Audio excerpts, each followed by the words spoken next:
മാസപ്പടി കേസിൽ കൂടുതൽ രേഖകളുമായി മാത്യു കുഴൽനാടൻ. മുഹമ്മദ് റിയാസിനും പങ്കെന്ന് ആരോപണം.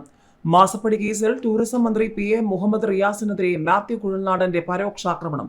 ശശിധരൻ കർത്തായുടെ കമ്പനി പാട്ടഭൂമിയിൽ ടൂറിസം പദ്ധതിക്ക് അപേക്ഷിച്ചപ്പോൾ DTPCയിൽ നിന്ന് സഹായം കിട്ടിയെന്നാണ് ആരോപണം. അതേസമയം മാസപ്പടി കേസിൽ മുഖ്യമന്ത്രിയുടെയും മകളുടെയും പങ്ക് തെളിയിക്കുന്നതെന്ന് അവകാശപ്പെട്ട് 5 രേഖകൾ മാത്യു കുഴൽനാടൻ വിജിലൻസ് കോടതിയിൽ ഹാജരാക്കി.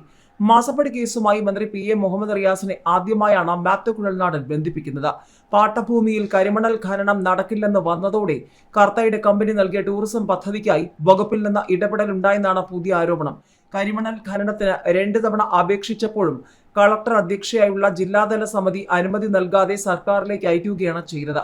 മുഖ്യമന്ത്രിയുടെ നിർദ്ദേശത്തിന്റെ അടിസ്ഥാനത്തിൽ പുതിയ പദ്ധതി നൽകാൻ ലാൻഡ് ബോർഡ് സെക്രട്ടറി നിർദ്ദേശിച്ചു. ഇതോടെയാണ് കമ്പനി ടൂറിസം പദ്ധതി സമർപ്പിച്ചത്.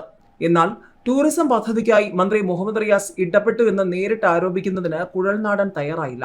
അതേസമയം മാസപ്പടി കേസിൽ തിരുവനന്തപുരം വിജിലൻസ് കോടതിയിൽ 5 രേഖകൾ മാത്യു കുഴൽനാടൻ ഹാജരാക്കി.